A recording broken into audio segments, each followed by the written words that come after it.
You know, I just saw a trailer for a new Star Wars show called Ahsoka, and it looks good. You know, I like the character, I like the actress playing her, you know, it looks like a decent enough show, but at the same time, it kind of got me thinking what I'm sure a lot of people are talking about right now, and I feel like they talked about a little bit when Disney bought Lucasfilm, LucasArts, all that, and the conversation has just grown more and more over the years. Should Star Wars have come back?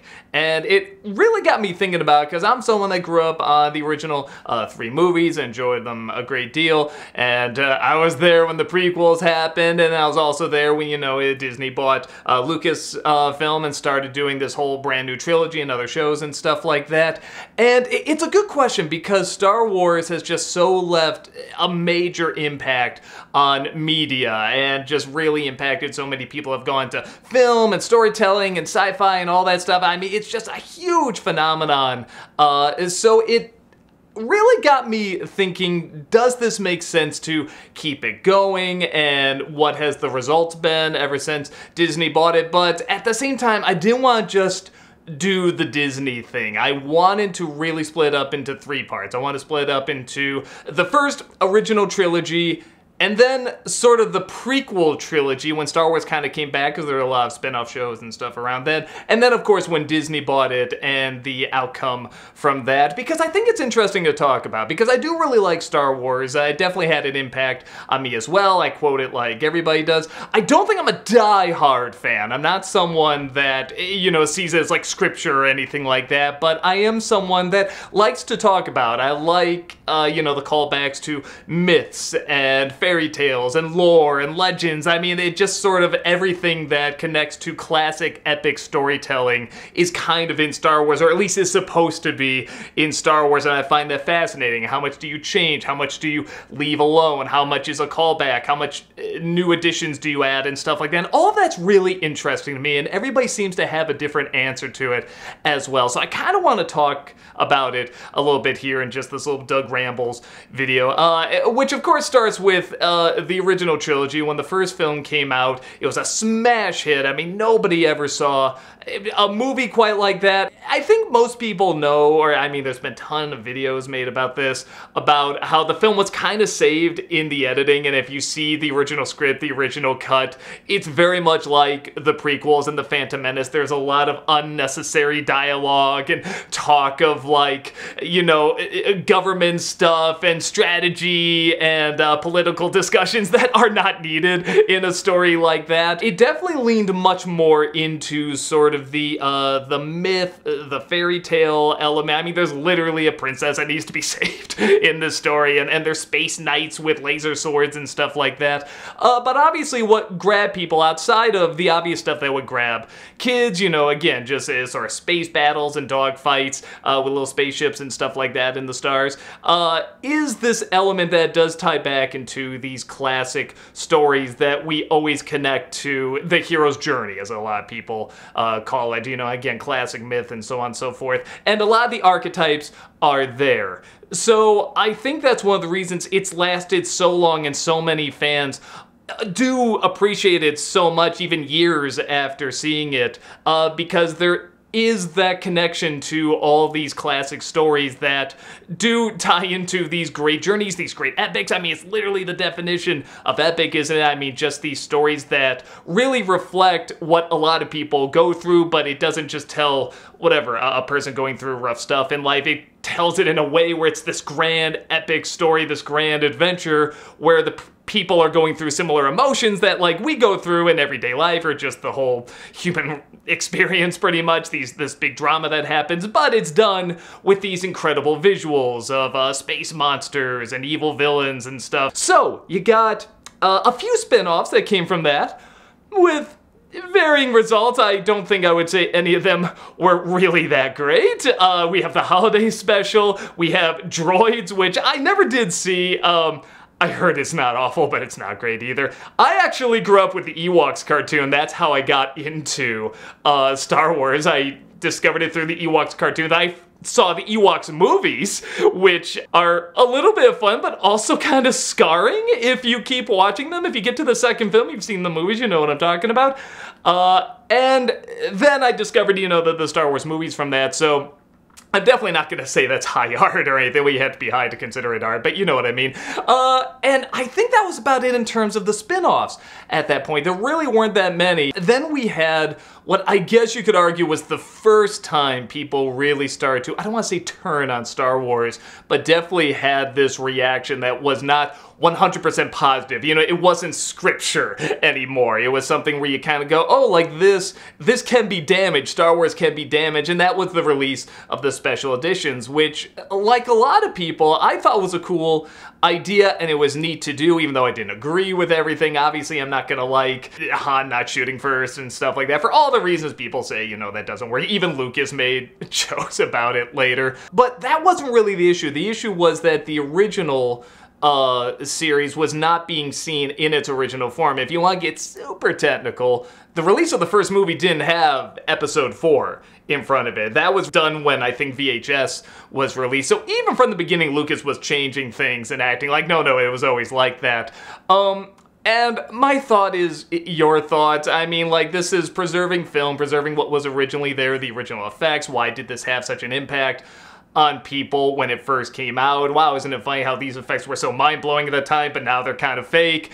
And even then, a lot of them still kind of hold up better than you would think, because again, it's real models, you know, but you can always kind of see, at least in the old VHS I had, you can see kind of the squares around them, the little keying squares when they would fly by. I don't know if you can find that on YouTube anymore, but on my old VHS you could definitely see it. But regardless, we had that era where, again, it was just seen as like, you don't mess with the original Star Wars. It's just perfect trilogy, no problems with it, even though if you really nitpick, you can find stuff, you know, obviously. But, you know, for the most part, everybody sees them as classic movies.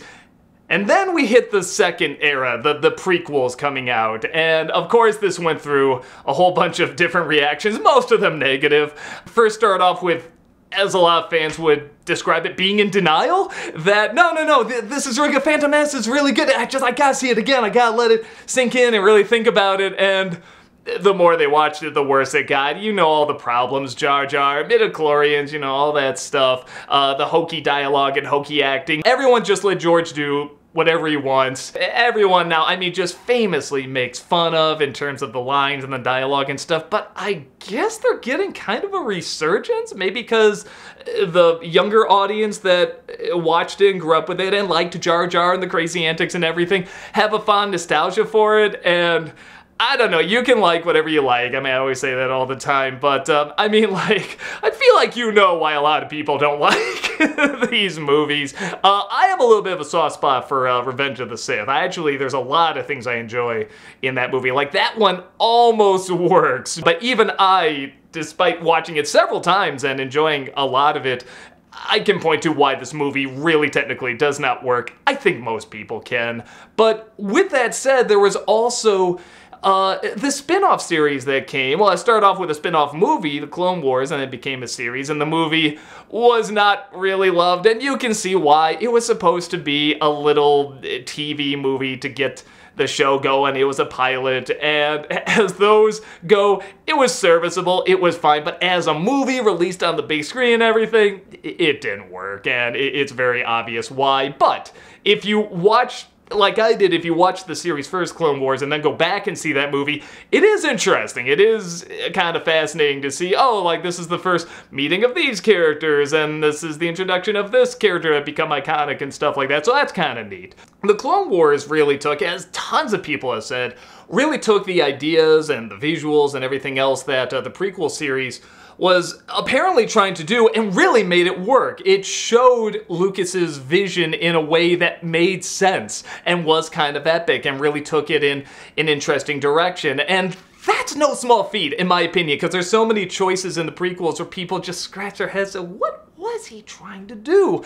And the series really did show how this could have worked and how these movies could have worked and even how this world could have worked. It was supposed to be grander, it was supposed to be more lavish and lush and not quite peaceful time because this war is starting, but at the same time it's supposed to be something where you look back and say, oh, it was kind of like the salad days, the glory days kind of thing, you know, that there was order to things even though there was this big battle happening.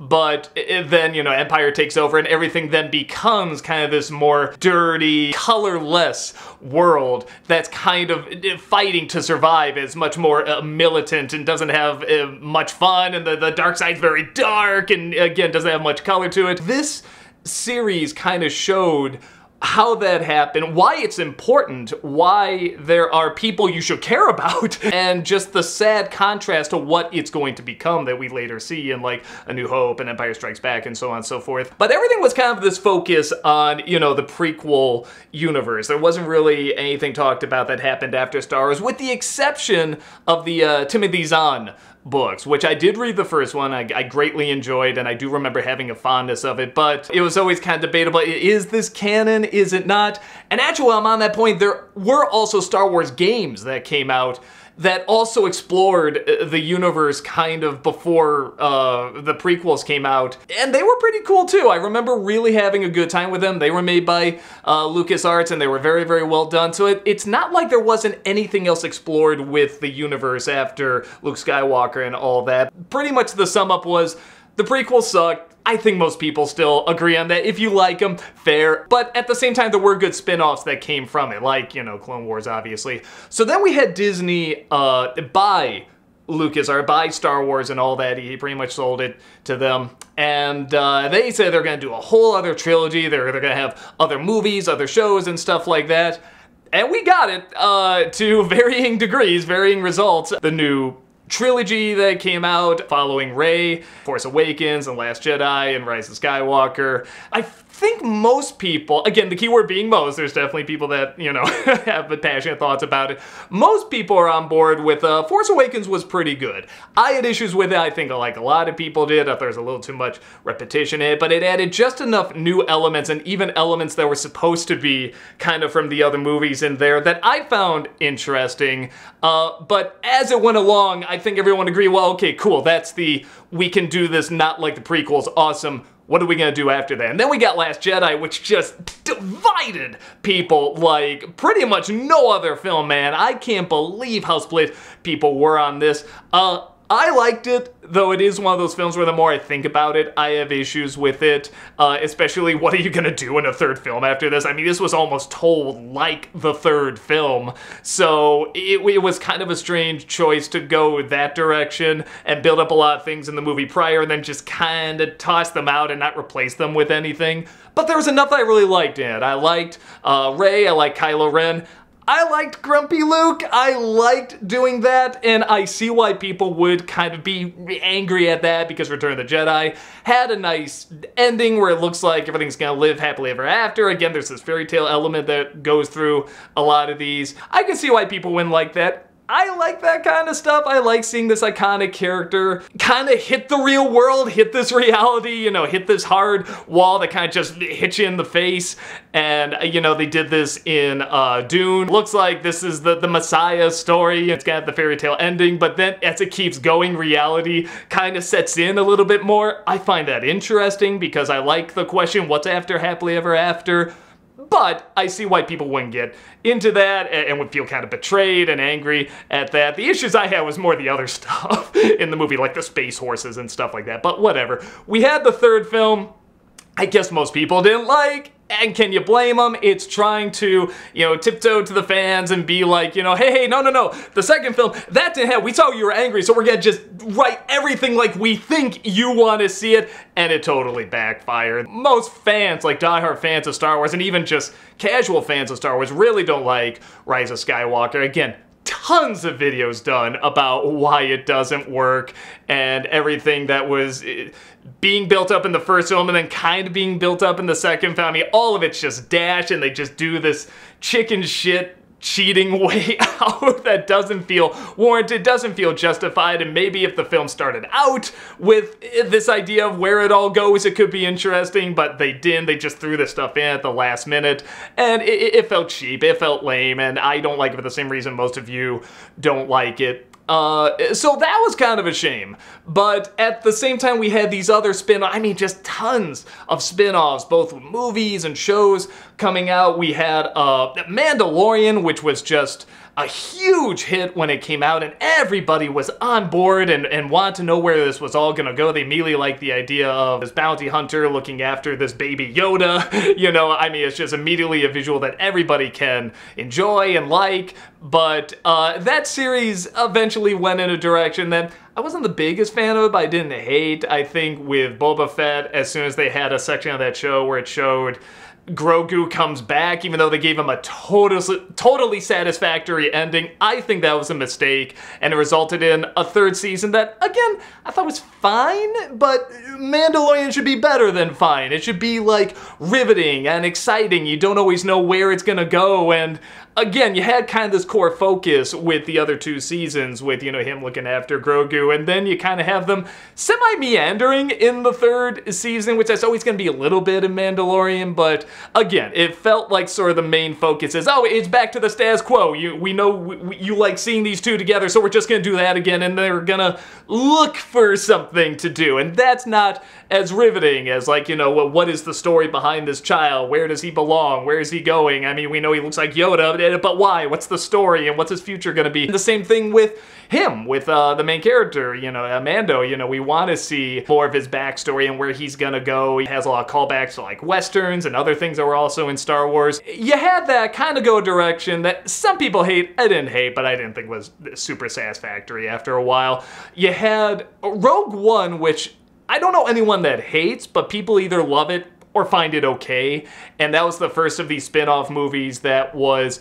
not part of, like, a trilogy, not part of, like, you know, whatever you call it, the Skywalker trilogy or anything like that, but it seemed to do okay. At box office wise, it did okay. I still want to know what the original cut was after seeing Andor, man. Now I really want to know what they were going to do in the original Rogue One, but anyway, Solo is the first movie that came out where suddenly people are like, yeah, we don't know if we want to see more of these Star Wars movies, at least these spin-off movies, and it was feeling less special. It wasn't feeling like this was a movie that had to be made. I mean, say what you want about the new trilogy, but they were at least acting like we're continuing this story that demands to be told. And again, it kind of turns out they didn't have much of a plan, but at least it was acting like it was pulling us in, making it seem like there is a plan here, kind of thing. And Solo just felt like a cash grab, and it's not even like the worst movie, but I didn't think it was very good. It definitely has its fan base, but it definitely didn't pull me in that much. It didn't pull in a lot of people because it's one of the few Star Wars films that did not do well at the box office. Part of that is because of the reshoots. There's a whole story about that. I think it's like, did turn out to be the most expensive Star Wars film, I think, because of the reshoots. But anyway, it would have had to struggle to get its money back anyway, and that's when people started to sort of fall off a little bit.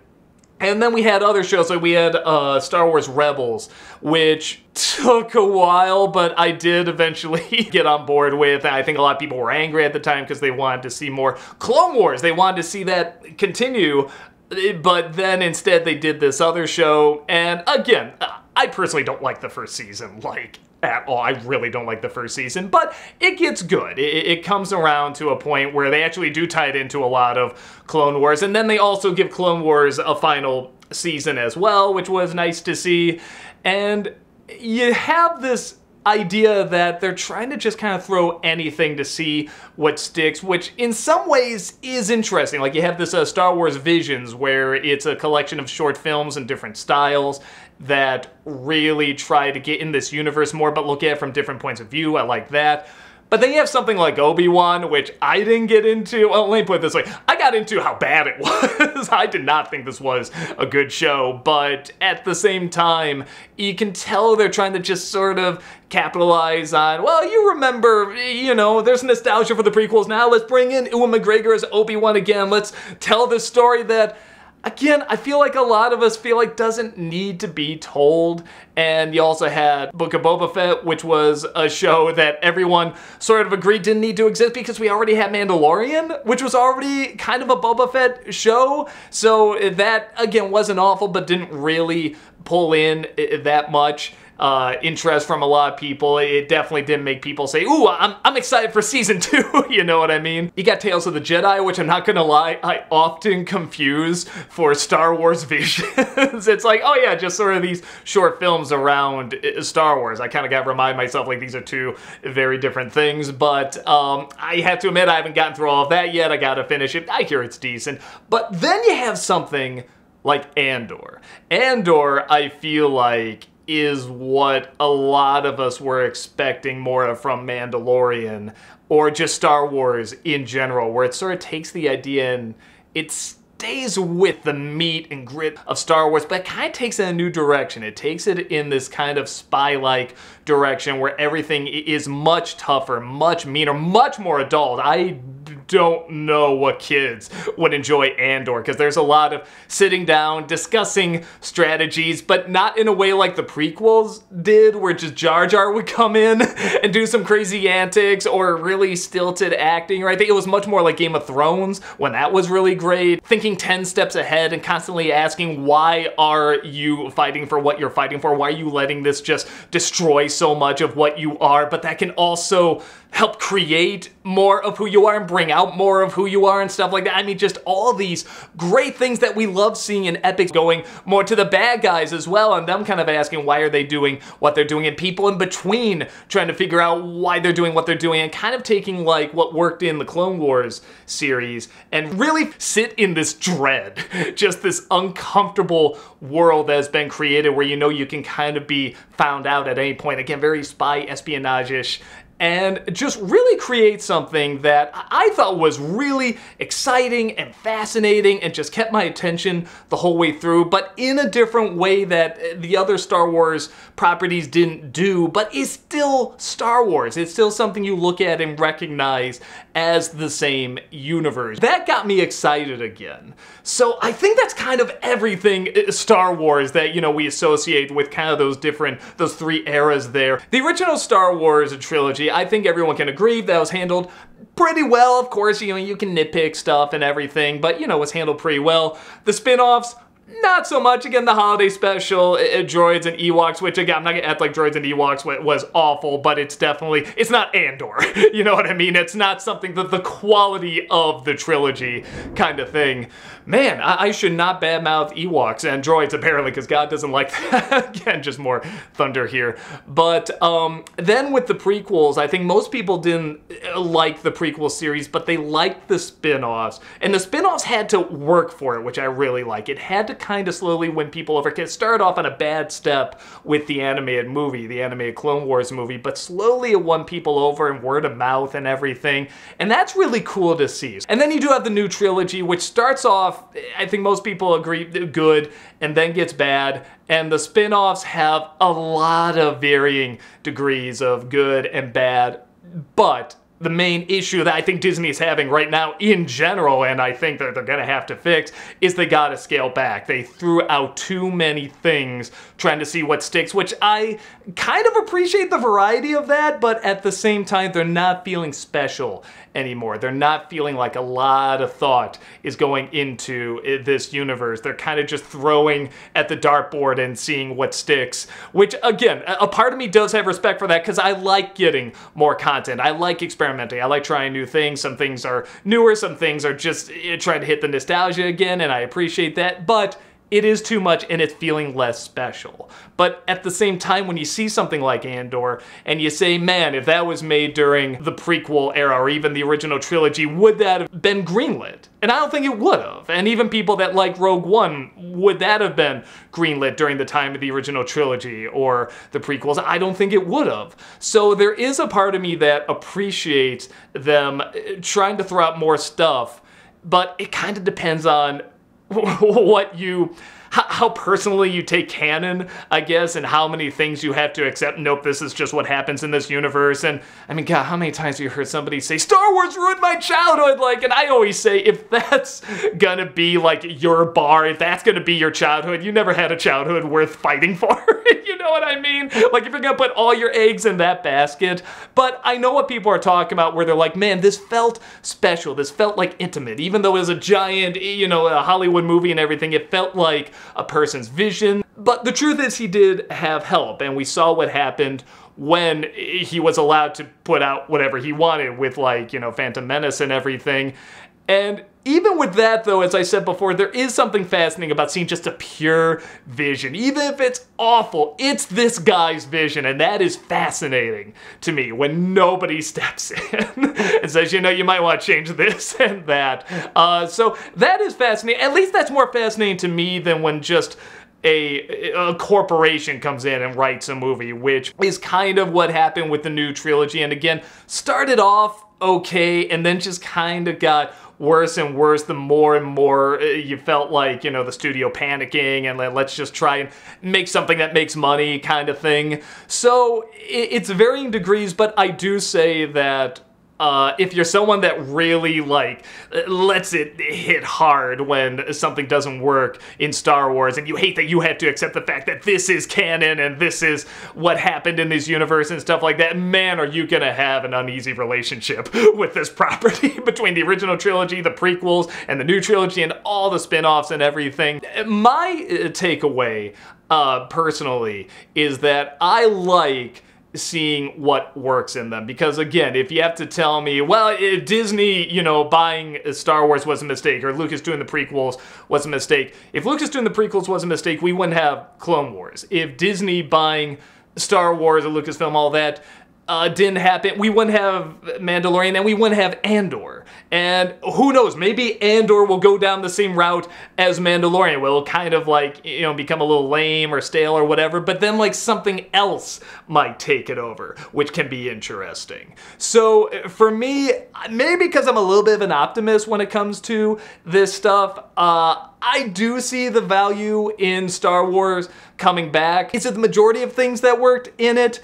Probably not if I really had to add it up, but the things that did manage to get through and felt personal and felt big and felt epic, or even felt small and personal, I feel it's worth it. But I can understand when somebody says, man, I'm sick of Star Wars, I'm sick of these shows, I'm sick, it doesn't feel personal anymore, and I do get that, and I'd be lying if I said I didn't feel that sometimes too. Like I said, when I saw Obi-Wan was coming out, I didn't care, and I like Ewan McGregor, but I didn't care about seeing him again as Obi-Wan. I didn't care about seeing Hayden Christensen back as Darth. I mean, none of that interested me at all, and I'm sure I'm gonna get more from Star Wars that isn't gonna interest me, or I'm gonna find it kind of cringy or annoying, or asking why does this need to exist. But again, for Clone Wars, for Andor, for some of these characters that we got, you know, like Ahsoka, I personally think it is kind of worth it. But how much are you willing to take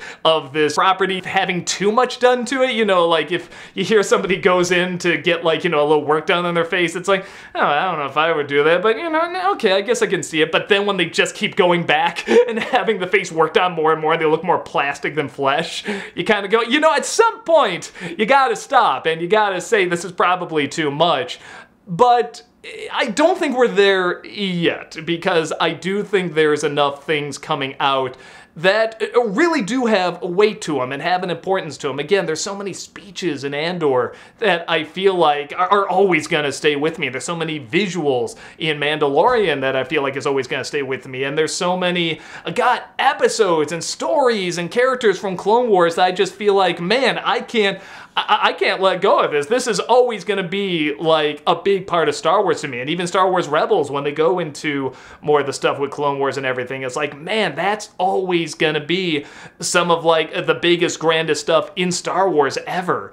So, to me, personally, I'm not saying this has to be your view, but I feel like those few moments where they hit bullseyes, it's worth it.